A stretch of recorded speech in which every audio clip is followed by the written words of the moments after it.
வணக்கம் நண்பர்களே. இன்னைக்கு நிக் வியூஜிக் அவரை பற்றி தான் நம்ம பார்க்க போகிறோம். அவர் ஆஸ்திரேலியாவை சேர்ந்தவர். அவர் ஒரு பேச்சாளர். அதுக்கப்புறமா நிறைய மோட்டிவேஷ்னல் ஸ்பீச்லாம் கொடுத்துட்ருக்காரு.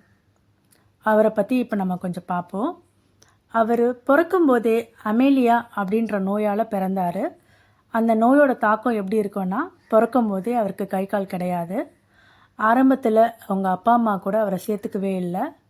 அதுக்கப்புறமா ஒரு கட்டத்துக்கு மேலே அந்த குழந்தைய நேசிக்க ஆரம்பிச்சிட்டாங்க. அவரோட ஸ்கூல் லைஃப், காலேஜ் லைஃப்லாம் அவர் ரொம்பவே கஷ்டப்பட்டிருக்காரு. அதுக்கப்புறமா அவங்க அம்மா நியூஸ் பேப்பரில் ஒரு இன்ஃபர்மேஷனை காட்டி அவரை மோட்டிவேட் பண்ணியிருக்காங்க.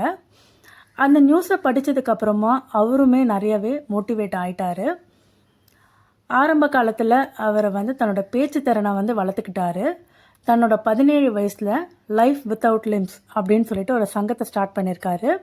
அதுக்கப்புறமா லைஃப் வித்தவுட் லிம்ஸ் அப்படின்னு சொல்லிட்டு ஒரு புக்கையும் எழுதியிருக்காரு. அது 30 லாங்குவேஜில் ட்ரான்ஸ்லேட் ஆகி பப்ளிஷும் பண்ணியிருக்காரு. அதுக்கப்புறமா தி பட்டர்ஃப்ளை சர்க்கஸ் அப்படின்ற படத்துலையுமே அவர் நடிச்சிருக்காரு. அவருக்கு கல்யாணம் ஆகி 4 பசங்க இருக்காங்க. இப்போ அவர் நிறைய மோட்டிவேஷ்னல் ஸ்பீச்லாம் கொடுத்துட்ருக்காரு.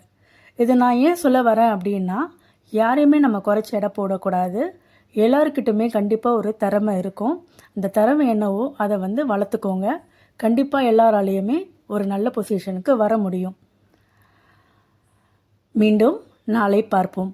நன்றி, வணக்கம்.